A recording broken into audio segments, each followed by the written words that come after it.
Hello all, hope you're doing well today. Today we are talking about Chapter 3, Bioenergetics. We're finishing up our conversation in that chapter. This is part 3. Energy to perform exercise comes from an interaction of anaerobic and aerobic pathways. In general, the shorter the activity or the higher the intensity, the greater the contribution of anaerobic energy production. In contrast, long-term activities that are low to moderate intensity utilize ATP produced from aerobic sources.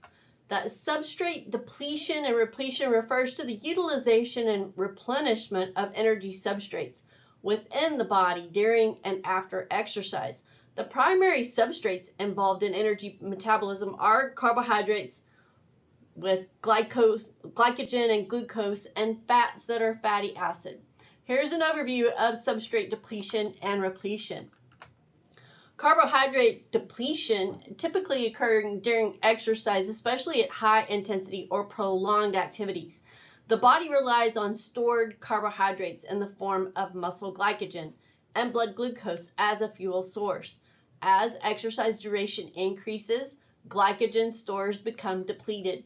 The rate of glycogen depletion depends on exercise intensity, duration, and individual factors such as training status and carbohydrate availability. Depletion of muscle glycogen can contribute to fatigue and a decline in exercise performance.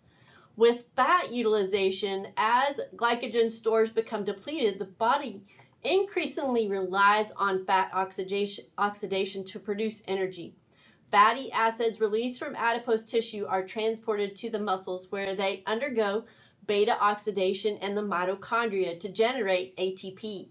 The utilization of fat as an energy source can be particularly prominent during low to moderate intensity exercises and prolonged endurance activities. After exercise, substrate repletion is crucial to restore energy stores and support recovery. The rate of substrate repletion depends on various factors, including the type and duration of exercise, the availability of nutrients, and individual metabolic characteristics. With carbohydrate repletion, it's important to consume carbohydrates after exercise to replenish glycogen stores. The carbohydrate ingestion stimulates insulin release, which enhances glycogen synthesis in the muscles and liver. Consuming carbohydrates within the first few hours after exercise is especially effective for glycogen repletion. The recommended carbohydrate intake post-exercise is typically around 0.8 to 1.2 grams per kilogram of body weight within the first 30 minutes to 2 hours after exercise. Now, for protein intake after exercise, it's important for muscle repair and synthesis. Consuming protein post-exercise stimulates muscle protein synthesis and enhances recovery. The recommended protein intake post-exercise is typically 20 to 30 grams of high-quality protein within the first 1 to 2 hours after exercise. Fat stores do not require immediate post-exercise repletion since they are continuously available for energy production. However, including essential fatty acids in the overall diet is essential for maintaining optimal health and supporting various physiological processes. Optimizing substrate depletion and repletion is important for maintaining energy levels and promoting recovery and supporting your exercise performance. Tailoring nutrient intake, including carbohydrates, proteins, and fat, based on the specific exercise demands and individual needs, can help optimize substrate utilization and replenishment. So oftentimes it's important to consult with a registered dietitian or sport nutritionist that can provide personalized guidance on nutrient timing and appropriate intake depending upon the specific exercise goals of your client. As you can see here, this is looking at the skeletal muscle energy metabolism during exercise. So based upon the intensity of the exercise, what system is being stressed, for how long, and what kind of work to rest ratio you should have. When you're going all out, 90 to 100%, typically you're going to be using the phosphagen system, but only for a short period of time. You can only use that for about 5 to 10 seconds. You will need, so your work, you're going to need about 12 to 20 times your work ratio. If you're working at 75 to 90%, you're utilizing the fast glycolysis system, and you'll only be able to do about 15 to 30 seconds before it goes into a different system. And you can see the ratio there is 1 to 3 to 1 to 5 for your work risk ratio. If you're looking at sub-maximum of 30 to 75%, you're still utilizing a fast glycolysis with some oxidative. So it's a little bit longer, about 1 to 3 minutes, and your work ratio is work to rest ratio is 1 to 3 to 1 to 4. And if you're going for 20 to 30%, you're really utilizing that oxidative system, you'll be able to go for a longer period of time, longer than 3 minutes, and you can see your work rest ratio is a little bit lower than with your phosphagen system. So it's about 1 to 1 or 1 to 3 ratio. During exercise metabolism, the body relies on various fuel sources to provide energy for muscle contractions. These fuel sources can be categorized into intramuscular and extramuscular sources. The intramuscular fuel sources, the muscle glycogen. The glycogen is stored in the form of carbohydrates within the muscle tissue, which is what you see here to the right of the picture. It serves as a readily available energy source during exercise. When it's needed, muscle glycogen can be broken down through glycolysis to provide glucose for ATP production. The intramuscular triglycerides are stored form of fats within muscle cells, and they provide a source of fatty acids for energy production during exercise. The triglycerides can be broken down through lipolysis to release fatty acids, which are then transported to the mitochondria for beta oxidation and ATP production. Now, the extramuscular fuel sources, the blood glucose. Glucose is a primary fuel source derived from digestion and absorption from dietary carbohydrates. It is transported in the bloodstream and can be taken up by muscle cells for energy production during exercise. Blood glucose levels can be maintained through the breakdown of liver glycogen and the release of glucose into the bloodstream. During exercise, adipose tissue releases free fatty acids into the bloodstream through lipolysis.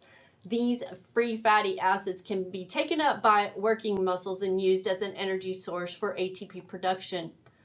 Now, lactate is a byproduct of anaerobic glycolysis and is also present in the bloodstream. While lactate was traditionally thought of as a waste product, it's now recognized as a potential fuel source during exercise. Working muscles and other tissues can utilize lactate as a substrate for energy production through a process called lactate oxidation. The intramural fuel sources of muscle glycogen and intramuscular triglycerides are stored directly within the muscle fibers and provide readily available energy for immediate use during exercise. On the other hand, the extramuscular fuel sources, blood glucose, plasma, free fatty acids, and blood lactate, are derived from sources outside the muscle fibers and are transported to the working muscle tissues through the bloodstream. The relative contribution of these fuel sources during exercise depends on factors such as exercise intensity, duration, and the individual's nutritional status. The body dynamically adjusts its fuel utilization to meet the energy demands of the exercise, shifting between carbohydrate and fat metabolism based on factors like exercise intensity and duration. Training status, diet, and hormonal regulation also play roles in determining the utilization of these fuel sources during exercise. Phosphagen concentrations in muscle are more rapidly depleted as a result of high intensity or anaerobic exercise. Creatine phosphate can decrease markedly 50 to 70% during the first stage, which is about 5 to 30 seconds of high intensity exercise, and can be almost eliminated as a result of very intense exercise to exhaustion. Now, phosphagen depletion and repletion refer to the utilization and replenishment of the phosphagen system, specifically ATP or adenosine triphosphate and phosphocreatine or PCR during and after high intensity short duration activities. The phosphagen system provides immediate energy for explosive movements and is primarily used during activities lasting a few seconds. Here's an overview of the phosphagen depletion and repletion. During high intensity, the demand for ATP is high, and the phosphagen system rapidly provides energy. ATP is the immediate energy source, but its stores in the muscle are limited. The PCR system complements ATP by quickly regenerating ATP through the transfer of a phosphate group from PCR to ADP, which is adenosine diphosphate, replenishing your ATP levels. As exercise intensity and duration increases, the phosphagen system becomes progressively depleted. After high intensity exercise, the body initiates the repletion of the phosphagen system to restore ATP and PCR levels for subsequent bouts of intense activity. The rate of phosphagen repletion depends on several factors, including duration, intensity of exercise, the availability of substrates, and individual factors. During rest or recovery periods between high intensity efforts, the body actively replenishes the phosphagen system. During these recovery periods, oxygen availability increases, facilitating the resynthesis of PCR. Adequate rest, proper nutrition, and hydration play important roles in phosphagen repletion. A well-balanced diet that includes sufficient carbohydrate and protein supports the replenishment of ATP and PCR stores. Carbohydrates provide the necessary energy for ATP resynthesis, while protein contributes to the synthesis of new PCR. Regular high-intensity exercise training can enhance the capacity of the phosphagen system. Through training, the body can increase its stores of ATP and PCR and improve the efficiency of energy production and resynthesis. This adaptation is known as the phosphagen system training effect.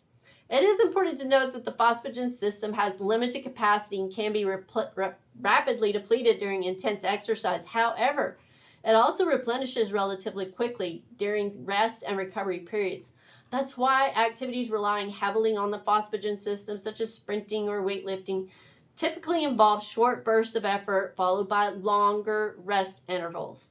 Optimizing phosphagen depletion and repletion is crucial for athletes or individuals engaged in high-intensity explosive activities. Structuring training programs that include appropriate work-to-rest ratios and allowing sufficient recovery between intense efforts can help maximize phosphagen system recovery and performance. Additionally, proper nutrition and hydration are important for supporting that repletion and overall exercise recovery. Post-phosphagen repletion can occur in a relatively short period, with complete resynthesis of ATP appearing to occur within 3 to 5 minutes and complete creatine phosphate resynthesis within 8 minutes. Limited stores of glycogen are available for exercise. Approximately 300 to 400 grams of glycogen are stored in the body's total muscle, and about 70 to 100 grams. Relatively constant blood glucose concentrations are maintained at a very low exercise intensity, below 50% maximal oxygen uptake. As duration increases beyond 90 minutes, blood glucose concentrates fall, but rarely below 2.8 millimole per liter. With long-term exercise of over 90 minutes at higher intensities, above 50% of maximal oxygen uptake may result in substantially decreased blood glucose concentrations. Hypoglycemic reactions may occur in some people with exercise-induced blood glucose values of less than 2.5 millimoles of liter. After a finish of exercise, there must be a repletion of carbohydrates. Repletion of glycogen during recovery is related to post-exercise carbohydrate ingestion. Repletion appears to be optimal if 0.7 to 0.3 grams of carbohydrates per kilogram of body weight is ingested every 2 hours following exercise. Muscle glycogen must be completely replenished within 24 hours provided that sufficient carbohydrate is ingested. So glycogen depletion and repletion refer to the utilization and replenishment of glycogen stores within the body during and after exercise. Glycogen is the stored form of glucose in muscles and the liver, and it serves as a critical energy source during physical activity. During exercise, especially activities of moderate to high intensity and prolonged duration, glycogen stores are utilized to provide energy for muscle contraction. As exercise intensity and duration increase, the reliance on glycogen as a fuel source becomes more significant. The rate of glycogen depletion depends on various factors, including exercise intensity, duration, individual fitness level, and nutritional status. After exercise, the body initiates the process of glycogen repletion to restore glycogen stores for future energy needs and to support recovery. Glycogen repletion is crucial for optimal performance in subsequent exercise sessions. The rate of glycogen repletion depends on factors such as the timing of carbohydrate intake, the amount and type of carbohydrates consumed, and individual metabolic factors. The timing of carbohydrate intake post-exercise is important for glycogen repletion. The immediate post-exercise period within the first 30 minutes to 2 hours is considered a critical window for glycogen synthesis. During this time, muscle cells are more sensitive to insulin and are primed for glycogen storage. Consuming carbohydrates within this window can enhance glycogen resynthesis rates. Consuming carbohydrates after exercise stimulates insulin release, which enhances glycogen synthesis. The recommended carbohydrate intake post-exercise is typically around 0.8 to 1.2 grams per kilogram of body weight within the first hour of after exercise, and additional carbohydrates may be consumed in subsequent meals to support glycogen repletion.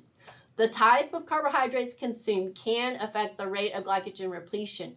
Carbohydrates with a high glycemic index, or GI, such as glucose or maltodextrin, are rapidly digested and absorbed, leading to a more significant insulin response and faster glycogen resynthesis. Including some protein in the post-exercise meal or snack may also enhance glycogen repletion, as it can stimulate insulin release and support muscle protein synthesis. In certain situations, athletes may utilize strategies such as glycogen supercompensation or carbohydrate loading to maximize glycogen stores beyond normal levels before competition or events lasting several hours. These strategies involve manipulating carbohydrate intake and tapering exercise to optimize glycogen storage. Optimizing glycogen depletion and repletion is essential for athletes or individuals engaging in prolonged or high-intensity exercise.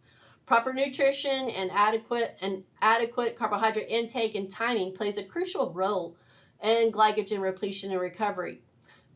And also working with a registered dietitian or sport nutritionist to help provide personalized guidance of carbohydrate intake strategies to support glycogen repletion based on individual needs and exercise goals. Oxygen uptake, also known as oxygen consumption or VO2 for volume of oxygen consumed, refers to the amount of oxygen utilized by the body during physical activity or exercise. It is a measure of the rate at which the body consumes oxygen to produce energy and meet the increased demands of the working muscles. During exercise, the body's demand for oxygen increases to support the increased energy requirements. Oxygen uptake is influenced by factors such as exercise intensity, duration, and the individual's aerobic fitness level. The measurement of oxygen uptake provides valuable information about an individual's aerobic capacity and can be used to assess and monitor fitness levels, determine their exercise intensities, and design training programs.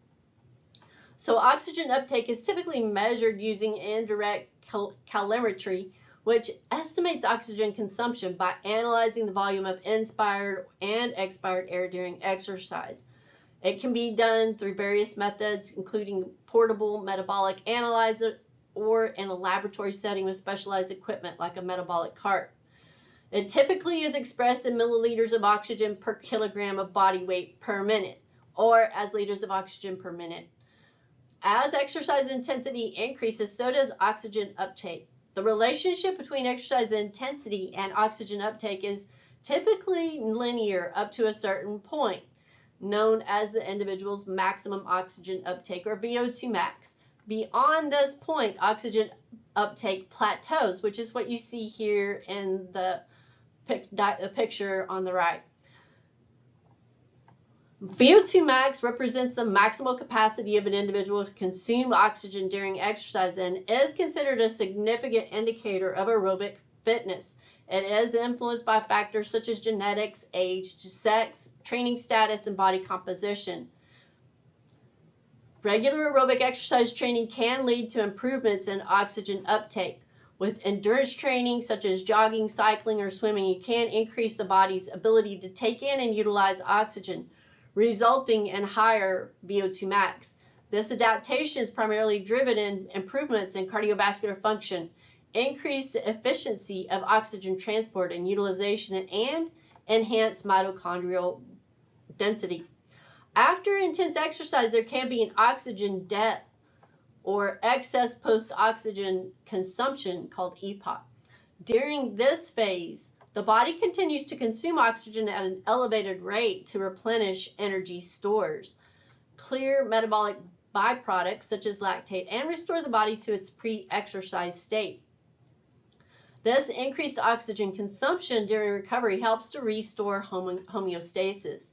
Oxygen uptake is a fundamental physiological parameter used to assess aerobic fitness and determine exercise intensities and understand the metabolic demands of physical activity. It plays a crucial role in helping you to optimize your training programs and help monitor performance and evaluating the efficiency of the cardiovascular and respiratory systems for your clients. We have the ability to perform physical activity over a wide range of workloads and durations, reflecting both the inherent efficiency and large reserve capacity of energy transfer systems. Bioenergetics, like we've talked about, is a study of energy transformations in living organisms and has practical applications in various aspects of human performance that include sports, exercise, and overall health. Understanding the bioenergetic systems involved in different types of exercise can help in designing effective training programs. For example, knowing the energy systems predominantly utilized during different intensities and durations of exercise can guide the selection of appropriate training methods, such as interval training or continuous endurance training, to target specific energy systems and improve overall performance. Bioenergetics provides insights into the role of macronutrients, the carbohydrates, fat, and proteins, in energy production during exercise. This knowledge can help in developing optimal nutrition strategies to support energy needs, optimize fuel selection, and enhance exercise performance. For example, fueling strategies involving carbohydrate loading before endurance events or consuming a balanced meal with adequate protein and carbohydrates post-workout to support recovery and muscle protein synthesis. Understanding the bioenergetic demands of specific sports or activities allows for targeted training to develop the relevant energy systems.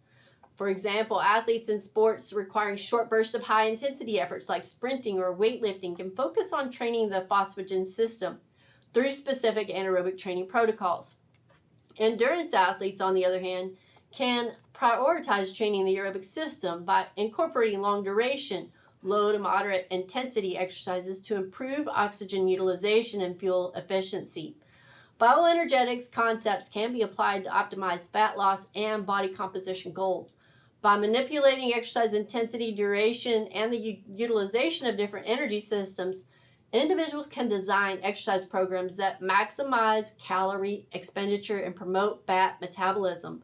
For instance, high-intensity interval training has been shown to enhance fat oxidation and improve metabolic health. Bioenergetic principles are used in monitoring exercise intensity and fatigue during training or competition. Parameters such as heart rate, oxygen consumption, lactate levels, and respiratory exchange ratio, or RER, can provide insights into the energy systems being utilized and the metabolic stress placed on the body. This information can guide training adjustments and prevent overtraining and optimize performance. Bioenergetic research contributes to understanding and managing metabolic diseases such as diabetes, obesity, and cardiovascular disorders. So by studying this energy metabolism and its dysregulation in these conditions, researchers can develop interventions and strategies to improve metabolic health, such as exercise prescription and dietary recommendations and pharmacological approaches. The practical approaches of bioenergetics contributes to optimizing exercise performance and developing effective training programs guiding nutritional strategies and understanding metabolic disorders, and promoting overall health and well-being. And you can see all three energy systems have the capacity to adapt based on the principle of training specificity, challenging the glycolytic system via repeated bouts of moderate to high intensity activity, for example, alters lactate production and results in an improvement in lactate threshold. Fuel selection during exercise can vary depending on the type and intensity of the workout. With aerobic exercise, so during aerobic exercise such as steady state cardio, walking or jogging at a comfortable pace, the body primarily relies on fat oxidation as the main fuel source. Fat metabolism is favored in these lower intensity activities because there's sufficient oxygen available for the breakdown of fatty acids through beta oxidation in the mitochondria. As the intensity of aerobic exercise increases, the body progressively shifts toward greater reliance on carbohydrates as a fuel source. This because higher intensity activities require a more rapid production of ATP, and carbohydrates can be readily broken down through glycolysis to meet the increased energy demands. Resistance training exercises such as weightlifting or body weight exercises primarily rely on carbohydrates as the main fuel source. Strength training involves short bursts of intense effort and requires the rapid production of ATP, which can be efficiently generated through the breakdown of muscle glycogen and glycolysis. While carbohydrates are the primary fuel source for strength training, fat oxidation can still contribute to energy production during rest periods and longer duration strength training sessions. High intensity workouts that combine both aerobic and anaerobic components, such as high intensity interval training or HIIT, circuit training or sprinting, involve a combination of fuel sources. During the high intensity intervals or bursts of activity, the body relies on carbohydrates for rapid ATP production through glycolysis. Carbohydrate stores include muscle glycogen and blood glucose are utilized to meet the energy demands.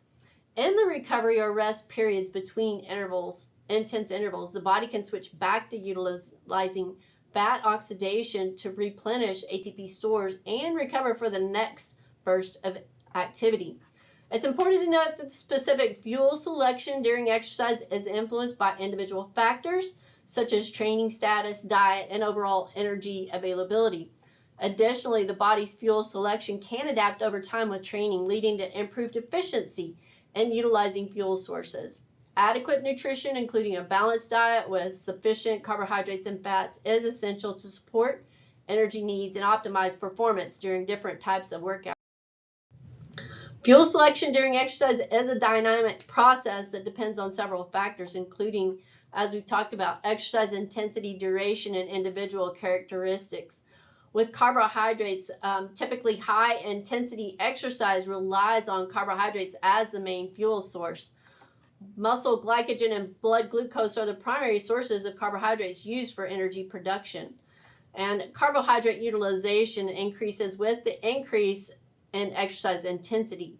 Glycogen depletion is greatest at about 75% of VO2 max.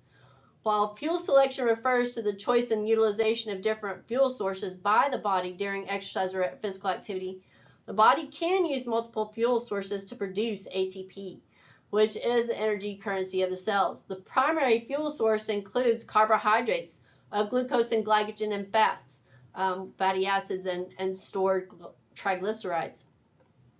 So carbohydrate utilization, again, is the preferred and most readily available fuel source for high-intensity exercises. During exercise, the body can utilize both glucose and stored glycogen, which is stored in the muscles and the liver, to generate ATP. Glucose can be obtained from dietary carbohydrates or released into the bloodstream from glycogen stores.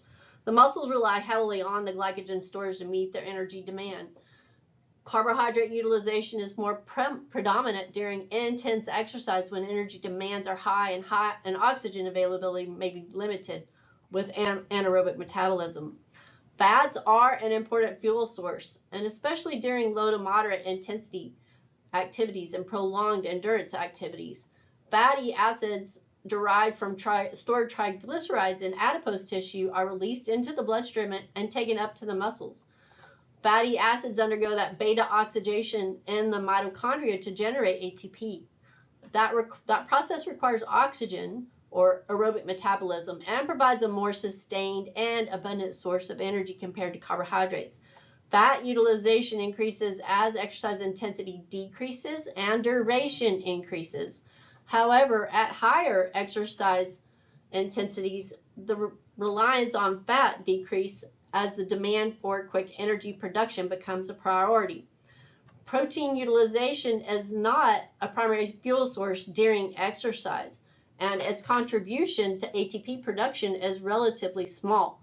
Protein is primarily used for building and replenishing tissues, including muscles. However, during prolonged endurance activities, or in situations where carbohydrate and fat stores are limited, like prolonged fasting, protein can be broken down into amino acids, converted into glucose, and used as an energy source. This protein breakdown is generally undesirable and can lead to muscle tissue breakdown and impaired recovery.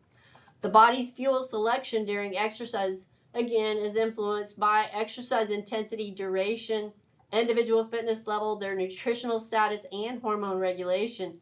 The availability of oxygen, as well as the body's glycogen and fat stores, also play a role in determining relative contribution of different fuel sources. It's important to note that the body typically uses a combination of fuel sources during exercise. The proportion of carbohydrates and fats used can vary depending on the exercise intensity and duration. Lactate, also known as lactic acid, is a molecule produced by the body during certain metabolic processes, including intense exercise or when there is insufficient oxygen available for energy production. Lactate is formed through a process called anaerobic glycolysis, which occurs when the demand for energy exceeds the oxygen supply. During intense exercise, the breakdown of glucose into ATP through glycolysis produces pyruvate. When oxygen availability is limited, pyruvate is converted to lactate by the enzyme lactate dehydrogenase. This allows the regeneration of nicotinamide adenine dinucleotide, or NAD+, which is essential for the continuation of glycolysis. Lactate production is closely associated with exercise intensity, and as exercise intensity increases, there is an increased reliance on anaerobic energy production, leading to a higher rate of lactate production. It's often observed during activities like sprinting, weightlifting, or high-intensity interval training. In the past, lactate was considered a waste product and believed to be the cause of muscle fatigue and soreness, but we're finding with more current research that lactate itself is not responsible for fatigue, but rather serves as an important energy source and metabolic intermediary. It can be used as a fuel by other tissues, such as the heart and liver, and converted back to glucose through a process called the Cori cycle. The lactate threshold, also known as the anaerobic threshold, or onset of blood lactate accumulation, or OBLA, is the exercise intensity at which lactate production exceeds its clearance and results in an increase in blood lactate levels. The lactate threshold is commonly used as an indicator of endurance performance and can be improved through specific training interventions. Lactate is continuously cleared from the bloodstream by various tissues, including the liver, heart, and skeletal muscle. During recovery, after exercise, lactate is rapidly metabolized by the liver or taken up by the heart and skeletal muscles, where it can be used as fuel source for energy production. That lactate clearance rate is influenced by factors such as fitness level, training status, and individual variability. Regular aerobic exercise training can induce adaptations that improve the body's ability to handle lactate. These adaptations include increased mitochondrial density, improved lactate transporters, and enhanced oxidative capacity, and increased lactate clearance. As a result, trained individuals often exhibit a higher lactate threshold and improved tolerance to higher lactate levels during exercise. So lactate is a dynamic molecule that serves as an important part of the body's energy metabolism. While it's previously associated with fatigue, it is now recognized as a valuable fuel source and metabolic byproduct. Understanding the lactate dynamics can help athletes and trainers optimize the training programs and performance. In regards to fats, low to moderate intensity exercise relies more on fat oxidation as the primary fuel source.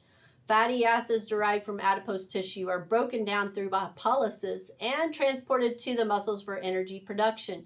Prolonged endurance exercise further increases reliance on fat oxidation as glycogen stores become depleted. The rate of fat metabolism is greatest at about 60 to 65% of VO2 max. Protein metabolism, on the other hand, contributes minimally to energy production during exercise. Proteins are primarily used for structural and enzymatic functions within the body.